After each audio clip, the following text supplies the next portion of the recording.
আমি এখন আছি খুলনার মিনি কুয়াকাটাতে। ঘুরতে আসার জন্য খুলনার মধ্যে খুব দারুণ একটা জায়গা এটি। যারা প্রাকৃতিক পরিবেশ পছন্দ করেন নিঃসন্দেহে এই জায়গাটি তাদের ভালো লাগবে।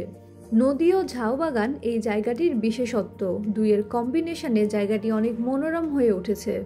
হ্যালো এভরিওয়ান, আমি এখন আছি খুলনার রিভারভিউ পার্কে।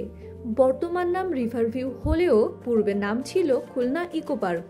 ঝাউবনে ঘেরা এই পার্কটি তৈরি হয় 2018 সালে, কিন্তু তখন এখানে কোনো ঝাউ গাছ ছিল না। নদীর পাশে পুরো জায়গাটা জুড়েই ছিল চাষের জমি এবং কিছু ফাঁকা জায়গা যেখানে শরৎকালে কাশফুল দেখা যেত। চাষের জমির ওপর বাঁশ দিয়ে তৈরি করা ছিল ভাসমান ব্রিজ ও বসার জায়গা। সময়ের ব্যবধানে জায়গাটিকে প্রাকৃতিক রূপে সজ্জিত করে ইকো পার্ক হিসাবে উদ্বোধন করা হয়।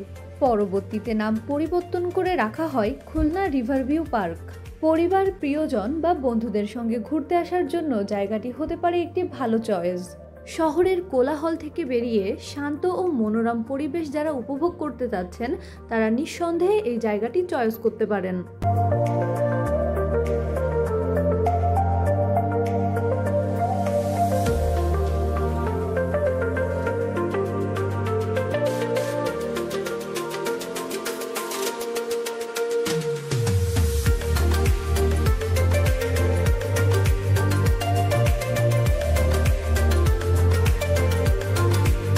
এক পাশে ঝাউবন ও অন্য পাশে নদী থাকায় আপনি যখন এই জায়গা থেকে হেঁটে যাবেন বা উপভোগ করবেন তখন আপনার মনে হবে আপনি মিনি কুয়াকাটাতে আছেন।